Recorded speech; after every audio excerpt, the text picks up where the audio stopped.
네, 반갑습니다. 타입스크립트 개발 문화를 발표하게 된 한송입니다. 네, 에멘탈에서 CTO 역할을 맡고 있고요. 주로 트위터에서 정보를 공유하고 있습니다. 오늘 타입스크립트에 대해서 이제 세 가지 분류로 나눠서 이야기를 해볼까 하는데요. 처음에 제가 이제 타입스크립트 미드업에서 발표를 준비할 때 타입스크립트 개발 문화라고 좀 크게 주제를 잡고 갔는데, 개발 문화라고 생각해 보니까 뭐 리뷰까지 가야 되나 어디까지 가야 되나 너무 범위가 광대하더라고요. 그래서 좀 줄여서, 제가 타입스크립트를 회사에서 주 언어로 사용한 지 한 2년 정도 되었습니다. 그 2년 동안에 넓고 얇게 경험 중심으로 이제 이야기해 보려 합니다. 제가 타입스크립트를 주 언어로 선택한 이유는요, 일단 이제 창업을 하기 전에 2015년쯤에 이제 제가 회계 세무 관련 서비스를 만들겠다라고 말하고, 이제 해외 같으면 이제 차고지만 저희 지하 사무실에서 이제 준비를 했는데요. 전체적인 설계를 준비하고 이제 당연히 초기다 보니까 개발자는 저 혼자였습니다. 초기의 비즈니스 모델에 필요한 요구사항이 이제 엔터프라이즈 웹 서비스라고 했는데, 이게 엔터프라이즈라는 게 이제 표현이 되게 화려한데 사실 좀 큰 클라이언트를 만들지 않을까라는 생각으로 이렇게 적었고요. 이제 지속적으로 보안이라는 기능 확장을 고려해야 하지 않을까 생각 정도만 한 레벨이고요. 그리고 이제 빠르게 프로토타입을 개발해야 됩니다. 이제 프로토타입 보여주면서 이제 팀도 이제 구해야 되고, 투자자한테도 괜찮아 보이지요라고 말해야 되고, 이런 것 때문에 프로토타입을 빨리 만들어야 되는데요. 이제 개발자가 초기에는 저 혼자니까 제가 제일 빨리 할 수 있는 게 제일 빠른 생산성을 가진 겁니다. 그래서 저는 자바스크립트를 사용했고요. 저는 자바스크립트 사용할 때 생산성이 가장 좋은데, 자바스크립트를 주 언어로 사용해도 괜찮을까라는 고민이 생겼습니다. 어느 정도 여유가 있으니까 다른 언어를 빠르게 익히고 진행할까라는 고민도 있었고요. 여기서 자바스크립트가 왜 주 언어가 되면 안 될까에 대한 제 고민은, 이제 왼쪽과 오른쪽 같은 경우 이제 클래스를 구현하는 방법이 한 3가지 정도 됩니다. 뭐 특별히 더 뛰어난 건 없고요. 그리고 왼쪽에서 모듈이 하피라는 서버를 다루는 모듈과 익스프레스, 우리가 잘 알고 있는 익스프레스 모듈인데, 둘 다 만드는 패턴이 너무 다릅니다. 사실 뭐 모든 오픈소스가 만드는 패턴이 다르겠지만 자바스크립트는 클래스 생성조차 자유로운 언어라고 생각합니다. 네, 좋게 말해서 자유로운 언어고, 뭐 메타몬 같이 이제 자유롭게 변할 수 있는 친구고요. 그리고 이 당시가 2015년이니까 프로미스까지 일반적이지 않은 이제 콜백 헬이 어느 정도 있지 않나라고 하는 시절이었고요. 하지만 전 노드.js를 되게 좋아합니다. 노드.js의 에코시스템을 되게 좋아하고요. 모듈이 되게 많고 이제 POC를 하기 되게 적합한 언어라고 생각합니다. 그리고 스타트업 같은 경우는 이제 서버를 얼마나 빠르게 띄우고 서비스를 얼마나 빨리 띄우고 데브옵스에 얼마나 신경을 덜 쓰고 하는 부분이 중요한데, AWS 같은 클라우드 서비스 중에서 AWS가 제공하는 많은 SDK 중에서 자바스크립트 SDK가 지원이 엄청 빠릅니다. 지금 릴리즈를 보면 한 400개 정도 될 정도로 빠르고, 프로미스도 지원하고, 프론트엔드에서도 겸해서 사용 가능하고, 이제 데피니션도 공식적으로 지원하고 있습니다. 그리고 이게 전부 다 이제 클라우드 관련된 기능이다 보니까 조금만 뭐 CI를 입히면 이제 데브옵스 툴로도 개발이 가능했고요. 이 부분도 되게 크게 작용했습니다. 앞서 말했던 자바스크립트의 이제 부족한 점을 채워주기 시작했습니다. 이크마6가 이제 바벨이 흥하면서 쓴다는 이야기가 있었고요. 뭐 클래스, 에러 펑션, 프로미스, 제너레이터 등 지금은 좀 흔하게 쓰이고 있지만, 그 당시에 이제 쓴다 하면 좀 멋진 느낌이 나는 그런 상태였었고요. 타입스크립트도 이제 그 ID에서 활용할 수 있게끔 있게끔 타입을 지원하고 모듈도 좀 잘 돼 있으니까 재사용하기 좋고, 그리고 이크마 6보다 조금 더 나아가서 어싱크 어웨이트를 활용할 수 있는 점이 가장 좋았습니다. 그래서 처음 목적했던 빠른 프로토타입 개발은 이제 노드의 부분에서 가능하게 되었고요. 그리고 이제 서비스를 좀 튼튼하게 만들어야 되는 엔터프라이즈 웹 서비스 부분은 타입스크립트가 보완할 수 있다고 생각하여 저는 타입스크립트를 주 언어로 사용하기로 하였습니다. 네, 그러면 언어를 정했으니 이제 본격적으로 활용에 대한 이야기를 할 건데요. 여기서부터는 제가 시간 흐름으로 말하면서 좀 두서없이 팁을 알려드리려고 합니다. 이제 회사를 설립했고요. 이제 개발자도 1명 들어오고 개발자도 2명 들어오고 디자이너도 1명 들어오고 이제 좀 팀 같은 모습이 생기기 시작했습니다. 그리고 2017년까지 기존에 있던 프로토타입에 타입스크립트를 끼얹기 시작했습니다. API 서버에 타입스크립트를 도입하였고요. 기존에 있던 앵귤러 JS를 타입스크립트로 변경하는 작업을 했습니다. 그리고 API를 이제 쓰기 편한 SDK를 타입스크립트로 만들어주는 이런 툴 같은 걸 하나 만든 게 있고요. 그리고 테스트 같은 기본적인 테스트 환경을 구축하였습니다. 기본적으로 앞쪽에서도 되게 설명이 많이 나왔는데, 노드 모듈을 타입스크립트 활용하기, 이제 아까 외부 모듈을 타입스크립트로 활용하려면 첫 번째로 이제 타입이 정의가 되어 있어야 됩니다. 일반적으로 가장 좋은 케이스가 패키지 JSON에서 이제 types 키 값이 definition 파일을 이제 가리키고 있으면 제일 완벽한 모습이고요. 공식적으로 지원한다는 거니까요. 그리고 이제 커뮤니티에서 하고 있는 타입스 모듈을 설치한 경우가 있고, 그것보다 좀 더 예전에는 막 TSD도 있고 타이핑이라는 툴도 있고 막 이런 걸 설치했었어야 됩니다. 그거는 요즘 사용 안 하니까 패스하고요. 사실 밑에 거도 이제 아까 단점이 다 나왔었죠. 그 부분 말고 제가 잘 이용하는 방법이 아니고 약간 이건 좀 사파적인 방법입니다. 이제 타입스크립트 한번 감싸서 사용을 합니다. 예를 들어서 AWS SDK가 있으면 제가 임의로 모듈을 한 개 더 만들어 버리는 겁니다. 거기에다가 왼쪽과 같은 오른쪽과 같은 이제 코드인데요. 이거는 AWS 키 매니저 시스템이라는 서비스를 이용하기 위한 코드입니다. 그냥 클래스로 한번 감싸버리고요. 여기서 다 타입을 정의해버립니다. 이렇게 하면 실제로 AWS는 타입을 정의하지만 만약 안 되는 서브 모듈이라 해도 사실 제가 위에 감싸버렸기 때문에 어느 정도 사용이 가능합니다. 이게 좋은 방법일지는 모르겠지만 사실적으로 타입을 지원하지 않는 모듈을 가장 손쉽게 사용할 수 있는 방법이라고 생각하고 있고요. 그 외에 이제 API의 스웨거 스펙을 보고 타입스크립트를 만들어주는 그런 모듈도 있습니다. 그렇게 되면 이제 우리가 타입을 정의해 놓은 함수를 쓰게 되니까 세션에 대한 목록을 가져올 때 id를 스트링으로 가져와야 된다, 만다 이런 거를 이제 id에서 체크해 줄 수 있고, 이제 이것처럼 F1 키를 누르면 거기에 대한 설명도 깔끔하게 볼 수 있습니다. 여기 관련해서는 제가 작년에 이상한 모임에서 한번 발표를 한 영상이 있거든요. 이걸 보면 좀 더 자세히 설명하고 있습니다. 그리고 이제 기본적으로 이제 테스트 코드를 만들어야겠죠. 저희 회사는 젯브레인을 좀 다 쓰고 있습니다. 그 중에서 모카를 쓰려고 하는데요. 모카 버전 4 기준으로 이제 테스트하는 방법은 크게 2가지가 있습니다. 첫 번째로 컴파일된 테스트 코드를 실행하는 방법이 있고, 두 번째로 이제 TS 노드라는 모듈을 사용하는 방식이 있습니다. 보통 이제 ID에서 사용할 때는 TS 노드 모듈을 써서 사용하게 되고, 다음 장에서 설명할 건데 CI 같은 경우나 이제 좀 전체 테스트를 하는 경우는 컴파일된 코드를 사용하는 경우가 많습니다. 밑에 부분은 이제 ID에서 지원하는 TS 노드로 이제 테스트를 구현하는 방법인데요.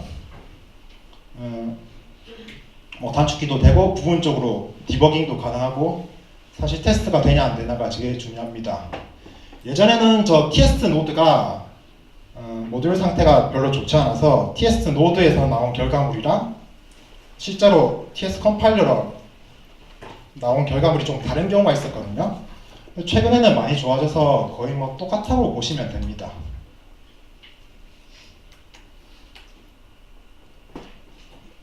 혹시 그 백엔드에서 타입스크립트를 사용하고 계신 분 있나요? 한 두 분, 많이는 없는 거겠죠? 네, 보니까 다 프론트엔드에서 타입스크립트를 사용하고 계시더라고요. 저는 이제 백엔드 기준으로 지금 말하고 있는데 CI 테스트 같은 경우 할 경우 이제 사실 기존에 있는 노드 테스트랑 크게 다를 바가 없습니다. 커밋이 들어오면 이제 한번 이니셜라이징 해주는 스크립트를 돌리고 그리고 npm 인스톨 한번 하고 컴파일을 하고 테스트를 돌리고 이런 식으로 이제 CI를 구축했고요. 저희는 내부적으로 이제 백엔드 서비스 하나당 한 600개 정도의 테스트를 돌리고 있는데 잘 돌아가고 있습니다. 맨 마지막에 이제 디플로이 CLI 같은 거 넣으면 이제 CD 환경이 구축되게 되겠죠. 이렇게 기본적으로 타입스크립트를 개발하고 테스트할 수 있는 환경을 다 완성했습니다. 그러면 이제 조금 더 타입스크립트를 고도화해서 사용해보려고 했었는데요. 그때가 한 2017년 1월 정도부터 해가지고 이제 타입스크립트 프레임워크를 정하는 겁니다. 프론트엔드에. 기존에는 이제 뭐 앙귤러 1에서 타입스크립트 1을 입혔긴 했지만 되게 간소하게 입혔고 앙귤러 2 같은 경우에는 뭐 제네릭도 되게 잘 사용하고 있고 데코레이터도 되게 강하게 활용하고 있기 때문에 좋았지만 사실 2017년 초반에는 앙귤러 2 상태가 크게 좋지는 않았습니다. 지금 같은 경우는 되게 앙귤러 CLI도 튼튼하고 하지만 예전에는 앙귤러 2만 완성도가 높아진다고 해서 쓸 수 있는 상황이 아니었거든요.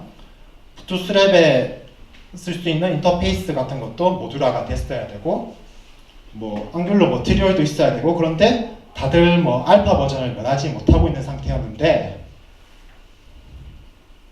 뭐 이제 아이오닉이 조금 더 빨리 릴리즈가 돼서 아이오닉으로 먼저 제작하게 되었습니다. 이제 보통 프론트엔드 프레임워크를 선택할 때 리액트랑 앙귤러를 많이 고민을 합니다. 최근에는 이제 리액트가 조금 더 우세하다고 생각하고 있는데 저는 앙귤러를 선택했습니다. 앙귤러를 선택한 이유는 이제 모듈에 대한 선택을 최소화하고 싶었습니다. 앙귤러에 있는 내부 모듈들은 이제 자체적으로 관리하는 편이 많았고요. 그리고 이제 반대로 말하면 리액트가 굉장히 에코시스템이 많이 발달했습니다. 커뮤니티도 많이 활성화되어 있었고요. 하지만 이제 노드만으로도 이제 모듈을 선택하는 거에 대해서 조금 질린 감이 있었기 때문에 차라리 앙귤러로 조금씩 늦더라도 기다리면서 이제 얘네들 코어 팀이 만드는 것들을 하나씩 사용해보자라는 생각을 가지고 있었고요. 그리고 이제 앙귤러가 타입스크립트를 채택하기도 전부터 저희는 타입스크립트를 사용하고 있었기 때문에 조금 더 뭐 사용하겠다는 믿음이 갔습니다. 뭐 앞에도 설명했다시피 앙귤러 CLI는 되게 믿음직하기 때문에 굉장히 좋은 툴이고요. 리액트와 비교해서 앙귤러가 조금 더 큰 애플리케이션에 적합하도록 모델이 잘 구성되어 있다고 판단하여 앙귤러를 사용하였습니다. 제가 프로토타입을 앙귤러 JS로 만들었는데요. 그래서 감싸고 이제 앞으로 앙귤러 2로 계속 마이그레이션을 해야 되는 과정이었습니다. 예, 단계적으로 이제 프론트엔드 마이그레이션을 진행했어야 되는데요. 아까 말한 대로 이제 아이오닉이 조금 더 앙귤러 2보다 앙귤러 2를 사용하고 있지만 앙귤러 2가 조금 더 고도화돼서 릴리즈가 되었기 때문에 일단 모바일 앱을 먼저 만들어 봤습니다. 먼저 만들어 보고 아이오닉 2에 있는 모델을 앙귤러 2에 가져가서 웹앱을 만들고요. 웹앱을 만들면서 또 부족한 부분을 리팩토링 하면서 앙귤러 4로 가면서 이왕 한 김에 좀 리덕스를 사용하는 NGRX 스토어로 가고 그 다음에 또 아이오닉 3를 좀 더 리팩토링 하면서 NGRX 스토어를 적용하고 이런 식으로 단계적으로 버전 업그레이드를 하는데 이제 또 앙귤러 5로 업그레이드를 하면 됩니다. 네. 네, 그렇게 앙귤러 버전업이 두려운가요? 저희는 이제 서버에서 하피를 사용하고 있는데 하피는 완전 짱입니다. 완전 굉장한 친구인데요. 지금이 버전이 17인데 3년 전에 버전이 8이었습니다. 3년 사이에 메이저 업데이트가 9번 이루어진 모듈인데요.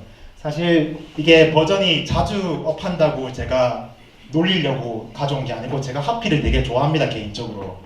왜냐면 릴리즈 노트를 되게 깔끔하게 관리하고 이제 버전이 잦지만 제 생각에는 이제 브레이크 체인지를 분산해가지고 마이그레이션을 편하게 만들어주지 않았나라고 생각하고 버전 10에서 한 16까지는 아무 생각 없이 보통 올리면서 살짝만 고쳐주면 됐습니다. 하지만 이제 저번 달에 굉장히 버전 17부터 완전한 배신을 내가 맛봤거든요.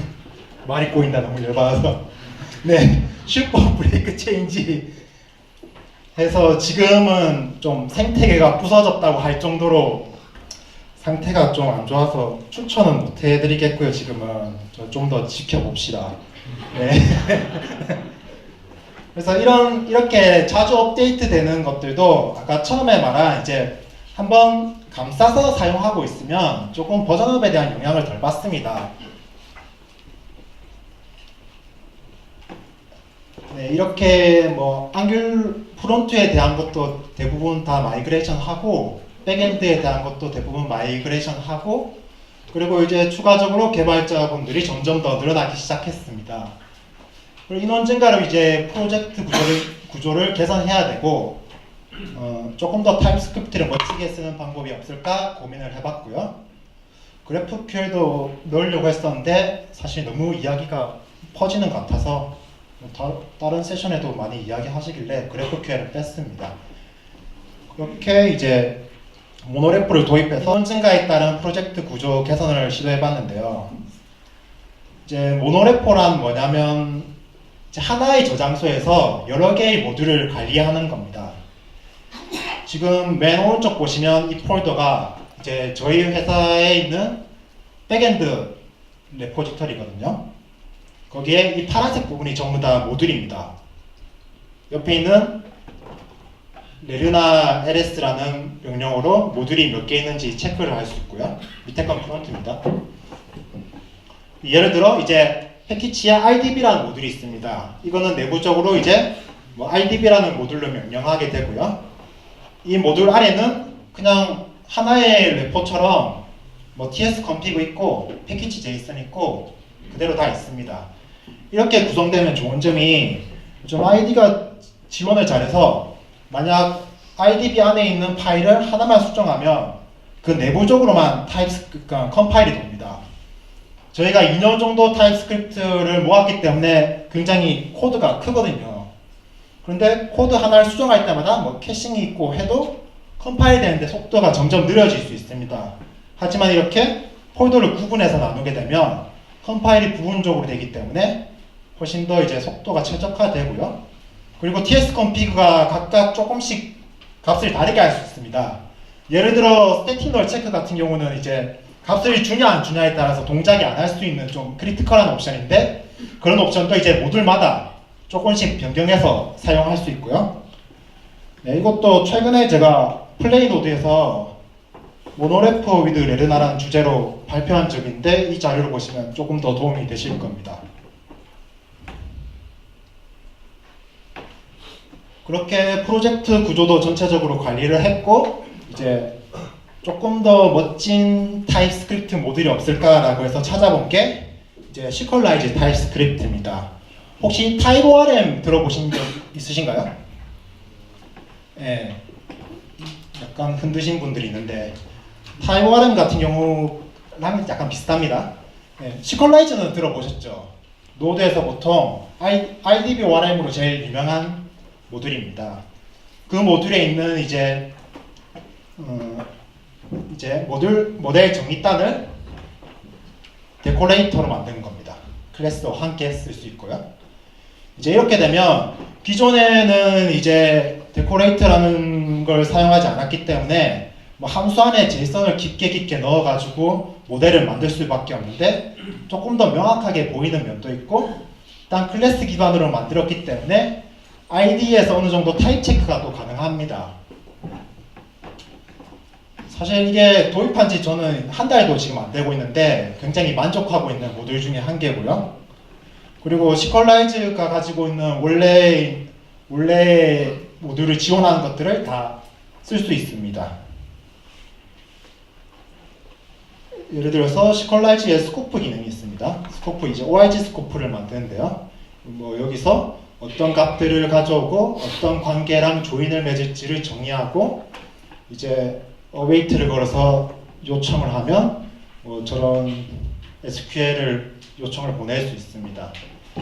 뭐 전체적으로 만들어 보면 이거는 실제로 많이 깔끔해졌구나, 만족스럽구나라고 느낄 거라고 생각하는 추천 모듈입니다. 이렇게 제가 한 2년 정도 쓰면서 타입스크립트에 대한 포인트를 좀 짚어봤는데요. 아무래도 타입스크립트를 저 혼자 쓰는 게 아니고 팀원들이 같이 쓰는 거기 때문에 이제 팀원들의 어떻게 학습했는지를 한번 물어봤습니다. 이제 프론트엔드 타입스크립트 학습 쪽이죠. 프론트엔드 개발자 팀들은 이제 뭐 앙귤러 2가 워낙 또 다양하게 쓰고 있고 검색해볼 게 많기 때문에 자연스럽게 타입스크립트를 배웠다고 하고요. 그리고 뭐 조금 실력이 들면 뭐 에그헤드 중에서 굉장히 좋은 강의들이 많습니다. 들을 수 있고요. 그리고 공식 홈페이지에 플레이그라운드가 있는데 플레이그라운드에서 타입스크립트를 옆에 적으면 오른쪽에 컴파일이 됩니다. 사실 뭐 IDE에서도 할 수 있는 거긴 한데 여기서 하면 직접적으로 JS가 어떻게 바뀌었는지를 볼 수 있기 때문에 아까 전전 세션에 그 임포트하는 부분, 뭐 디폴트 그런 부분도 이렇게 비교를 해서 보면 굉장히 찾기가 쉽거든요. 좀 근본적으로 타입스크립트가 어떻게 변환되는지에 대해서 배울 수 있어서 좀 좋습니다. 그리고 백엔드 개발자들 같은 경우 이제 프론트 개발자는 보통 자바스크립트를 경험해본 경우가 되게 많습니다. 하지만 백엔드 개발자들은 아예 자바스크립트를 사용한 적 없는 신입 개발자들도 있고요. 하지만 예전에 비해서 MDN 같은 문서들이 되게 잘 돼 있고요. 이크마6에 대한 것 먼저 익히고 네, 뭐 인프론 같은 것을 볼 수 있고요. 그리고 특히나 이제 경력 개발자들은 C샵을 사용하시는 분들은 거의 적응하는데 한 1개월 정도밖에 안 걸리는 것으로 보이고요. 대체적으로 다 공식 사이트가 좋다는 말은 다 하고 있고요. 생각보다 이제 학습에 대한 비용이 높지 않다는 판단이 들었습니다. 오히려 기존에 자바나 이런 것들 하시는 분들은 자바스크립트를 끼고 하는 것보다 타입스크립트를 끼고 하는 게 더 편하지 않나 생각도 들었고요. 그리고 프론트엔드에서는 타입스크립트로 버릴 게 없다는 판단이 저는 섰습니다. 앞에서도 계속 다 칭찬이 있었고요. 하지만 백엔드에서는 사실 Node.js의 한계가 살짝 보이긴 합니다. 그리고 한 번의 컴파일 과정이 별게 아닌 것 같지만 아까도 이제 CI 테스트에 커맨드 라인 1개짜리지만 사실 이런 게 살짝 꼬입니다. npm 같은 경우도 살짝 꼬이는 부분이 있고 DevOps 구축 시에도 가끔씩 신경 쓰이는 부분이 있어서 이거를 백엔드에서 사용하기에는 완전히 추천을 못 드릴 것 같고요. 이제 주로 그러면 어떤 스타트업에서 타입스크립트를 쓰는가 적합한가를 한번 제 개인적으로 생각을 해보니 자바스크립트를 주 언어로 사용하고 있는 회사는 한번 고려해 볼 만한 하다고 생각하고요. 그리고 웹 클라이언트 개발 비중이 되게 큰 회사는 이제 뭐 곁들여 가지고 같이 사용할 필요가 있다고 생각하고 이미 다른 언어로 백엔드 환경이 구축됐으면 굳이 옮길 필요가 있나라는 생각이 듭니다. 네, 이제 거의 마무리인데요. 제가 2년간 하루가 다르게 변하는 개발 환경에서 이제 타입스크립트 버전을 따라가야 되나, 앙귤러 버전을 따라가야 되나, 처음에 이제 버전 따라가다도 화나고 타입스크립트 TS config JSON 수정하다가도 화나고 막 그랬는데 사실 버전업 이런 것보다는 뭐 사이드 이펙트를 최소화하는 방법을 고안해야 되지 않나 생각합니다. 이제 테스트를 좀 더 많이 만들고 이제 그런 사이드 이펙트를 최소화하는 것을 중심으로 고민을 하는 방향으로 가고 있습니다.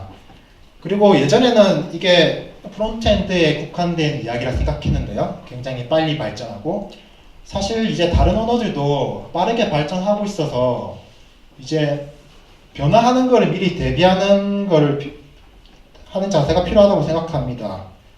그래서 저는 한 2년 정도 겪으면서 이제 저희 전체 프로젝트는 기술의 흐름을 잘 탈 수 있도록 설계하고 기술이 잘 탈 수 있다 해도 한번 서두르지 말고 한 박자 좀 느리게 그것을 받아들이는 게 좋지 않나 이렇게 마무리를 하고 싶고요. 네, 저희는 이제 인원도 많고 이제 팀도 많이 늘어난 스타트업이 되었습니다. 네, 이제 투자도 좀 받고 있고 계약도 많이 되고 있고 이제 사람도 많이 뽑을 겁니다. 이제 6월 달부터 본격적으로 뽑을 건데 메일을 미리 주시면 조금 더 좋은 고지에 차지할 수 있으니 많은 신청 부탁드립니다. 네, 감사합니다.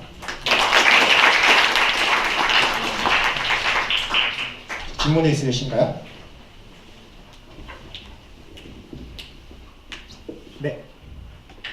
하피를 좋아하신다고 하셨는데 익스프레스보다 하피가 더 좋은 점이 있을까요? 하피가 이제 익스프레스보다는 조금 더 잘게 나눠져 있는 느낌이 있고요. 이제 하피 JS가 밑으로 두고 있는 모듈들이 되게 많습니다. 이제 하피 JS GitHub에 가보면 뭐 조이라는 것도 있고요. 조이는 이제 스킴을 체크하는 건데 이거 굉장히 좋은 모듈입니다. 한번 보시면 되게 좋을 거고요. 그리고 그거 말고도 이제 하피에 파생된 모듈들이 되게 잘게 나눠져 있는데 그거를 하피 팀에서 다 관리를 합니다. 그리고 그 모듈을 선택해서 관리할 수 있는 점이 가장 좋은 점이고요. 그냥 뭐 쓰기에 단순하게 좋은 점이 있다면 라우트 맵이 조금 더 간결한 느낌이 들거든요. 라우트 맵이 JSON을 쫙 만들어져서 이제 특히나 하피 스웨거라는 모듈을 쓰면 스웨거 파일이 되게 수준 높게 떨어집니다. 다른 거에 비해서. 네, 다른 웹 프레임워크로도 바꾸려고 고민을 많이 해봤는데 이제 하피에서 나오는 스웨거가 되게 수준이 높다고 생각하고요. 사실 타입스크립트 이전에는 하피가 플러그인을 좀 관리하는 그런 기능도 살짝 있고 그런 면이 많기 때문에 좋았는데 사실 타입스크립트로 들어오면서 그런 점이 많이 사라진 점이 있습니다. 아까 슈퍼 브레이크 포인트, 슈퍼 브레이크 체인지인 부분이 어싱크 어웨이트가 바뀌었거든요. 그래서 얼핏 보기에는 지금 굉장히 좋은 방향으로 가고 있다고 생각하고 아마 하피가 계속 쓸 것 같습니다, 저는. 네. 그리고 이제 익스프레스 같은 경우는 되게 많이 쓰지 않습니까? 하피 같은 경우는 사실 살짝 매니악합니다. 그러면 이제 잘못된 문제가 나올 때 결과가 좀 잘 나옵니다. 매니악한 사람들밖에 없어서. 네. 또 있으신가요?